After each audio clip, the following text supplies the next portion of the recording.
morning, guys. Tasha, MAMABEAR Prepping. So today, we're just going to talk about 5 quick things that I personally am going out and getting topped off on. I just have been thinking about, or trying to think about, okay, yes, we're continuing to stack food. That will always be a thing. But I'm trying to think about what I see on the news and what makes sense as far as making sure certain things we have stocked up before hyperinflation hits in. Okay, so obviously we're already seeing inflation, and what I think is something to get ahead of is anything that you have any kind of knowledge on, things you're reading. You know, we've had several things go up, you guys. You know, wood is through the roof. We're starting to see shortages in certain things. We're definitely seeing inflation in different items. Some of those items are on here and we're going to talk about it. But there's definitely things that pleasure things too that I want to make sure that we have before they go up. And these are just natural things that, to me, in life, a lot of people enjoy these things. And if we run into any kind of big scenario of shortages, this stuff is going to be the first stuff to go. And it's also going to be the first stuff that goes through the roof. And some of it is already going through the roof, but I'm talking about hyperinflation, where it's very difficult for people to get it, some people to get it, okay? So these are 5 things to prep, or 5 things to stockpile right now before hyperinflation. And I did keep this list to just food type items, okay, you guys? So there's not any of the other bigger stuff that we're seeing shortages in, like rubber, like if you need tires, go get your tires now. Plastic is still an issue. Wood, I'm not even talking about that. There's 5 things, there's food things, okay? And it's just common sense, Great Depression, economic collapse, simple things that your everyday people eat and use or eat. And when something horrible happens, this stuff's going to go through the roof, okay? Right now, some of it right now is holding on, okay? So number 1 is meat. So I put meat first because obviously we're already seeing crazy inflation on beef especially. Chicken is kind of holding its own, but beef for sure. We've seen bacon skyrocket at times right now in the store. I did see some stuff, but it was an off-brand of stuff that was a little bit cheaper. But again, you know, you're paying like $8 to $10 for bacon now. I mean, it's insane, okay? Unless you can catch a sale, you're gonna be paying. So now is the time to get this stuff. Get it in your freezers. You know, I know it's kind of crazy, like, why do I need all this bacon in the freezer? But, you know, buy it, keep buying it, okay? And then just stock up on it, okay? Because it's gonna go up, you guys. So beef, chicken, it only takes one kind of bird situation to you know, affect the chicken. We're already seeing the wing situation, and we're already hearing about, you know, birds being killed off in the thousands in different countries and stuff for different reasons. And so it really just takes one event, you guys, to just really disrupt the bird population, or a major bird, you know, farm, okay, where we get, you know, our animals from. And so chicken, I think it's worth getting this food, getting the different types of meat while you can, in your freezers. Get your Christmas hams, get your you know, your panini, right, for Christmas, get your Thanksgiving turkeys.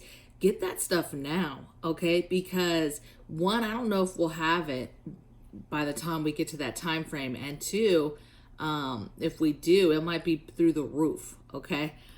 Every day, you guys, it gets crazier and crazier. So get ahead of things while you can. So number 1 is meat. Number 2 is coffee.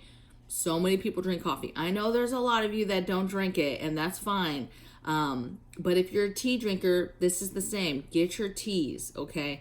Get your hot chocolates. But coffee is one of those things that makes the world go round, you guys. And it is going to be, if it is threatened at all on the capacity to make that, it's going to go through the roof. If a scenario or anything happens, which we know something's going to happen, People are going to want their coffee. People are going to want to drink coffee. People are dependent on a lot of coffee places, and they don't even make their own coffee.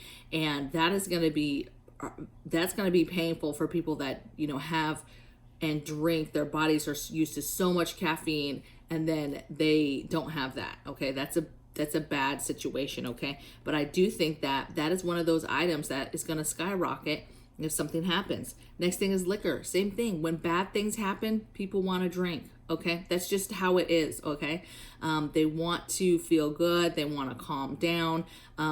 I'm telling you though, as a prepper, even if you don't drink it, but you know that you use it for, let's say, alternate cooking fuel, or you use it as part of your med kits, or you want it for bartering, or whatever the case may be, what I'm telling you is go out and get it now if you can, before any kind of hyperinflation. Okay. Next thing is chocolate. So chocolate is a delicacy. I mean, we've gotten to the point where you know, it's so readily available, it's no big deal or whatever, but chocolate is not the easiest to make. It's not the easiest to get. If we see any kind of shortages, I mean, it's one of those things that will go through the roof if something happens and it's disrupted in any kind of way. Okay, the supply chain of chocolate. There's been chocolate wars way long ago when the, you know, companies were making chocolate, right? And we're trying to get it to the United States, and competition, and it got really ugly. And so chocolate, you guys, is super important. Okay. And then the last thing I have, right? 1, 2, 3, 4, 5. Yep. The last thing I have, and I have a bonus for you guys too. So stick around. The fifth one is fresh fruits and vegetables. So last year, you know, when we saw panic buying, surprisingly, people wanted their vegetables. That stuff was wiped out. But even more so, you know, if you had the possibility of sheltering in place, right, and being told to do that, you have the possibility of stuff closing, you have the food shortages, you have the heat wave, you have the drought that is going on that is affecting crops and the farmers' ability to grow food. So fruit and vegetables has always been an issue, and could be an issue in the future. So get it any way you can. You know, get your fresh stuff, maybe dry it. You can get canned stuff, you can get frozen stuff. I remember the frozen stuff like super fast, all right? But you have to have other options as far as, because if we lose the grid, if we lose power, okay, you have to have other ways to preserve vegetables, unless of course you're already ahead of the game and you've got your solar generators to be able to run those freezers to keep your food safe. Okay, so those are my 5 items to stockpile, food items to stockpile right now before hyperinflation hits. And my bonus is not a food item, okay? But my bonus is a warning to you, okay? And this is for new preppers, old preppers, survivalists, anybody watching this and listening still, is get your prepping emergency items now, okay? Yes, I preach that every day. Get this. Make sure you make your list and get your stuff, but be very strategic about your priority of effort and what you're going to buy first and get and what's important. Because as soon as something happens, you know what happens is it gets cleaned out and then you cannot get it. Imagine if something happens or somebody gets word or a little cyber attack on the grid happens. Imagine the sales of solar generators and your ability to get a solar generator now. Okay, it's just like the gas situation when that happened, and then it was very difficult for people to find gas cans online to be able to purchase them, or in stores. Okay, so the whole point about prepping is to get ahead of the masses and to get ahead of stuff. And I think that as soon as this country goes through something super significant, and I mean the country, you're not going to be able to go get a canner anymore, baby. You're not going to be able to go get all the canning stuff and utensils. You're not going to be able to get a solar generator. You're not going to be able to find an Alex Pure or a Berkey or a whatever filter. You're not going to be able to find that stuff, okay? And so you've really, really put an effort of priority on the things that matter, so that you can get those things before they're gone. It's just like if storms happen and all of a sudden people don't have stuff, and then there's a run on the emergency food, right? The companies, they'll have increases where they're making a lot of money because people went through a scenario and got scared, okay? Get that stuff, okay? Basic camping gear could save your life or make life very, very comfortable.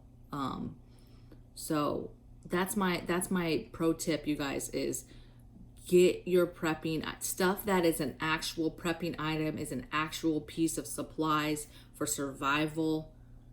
Get that stuff, because I don't think that it's going to be the easiest to find. And if not, inflation is going to kick in, and because those companies are going to realize, they're out or whatever, it's going to be, and they're going to have to pay more to have their said product made. It's just going to be a vicious cycle. And I just want you to get ahead and get your stuff before something happens, and then you're upset that you can't get what you wanted to get. Okay, so I hope you guys have a blessed day. Let me know in the comments below what you think about this video. Okay, what are your thoughts on this topic? What do you think is the critical things that you're stockpiling right now because you're nervous or you're thinking about inflation and how it's going to affect that item, and so you want to get it in your house now? And I'll see you guys in the next video. Take care.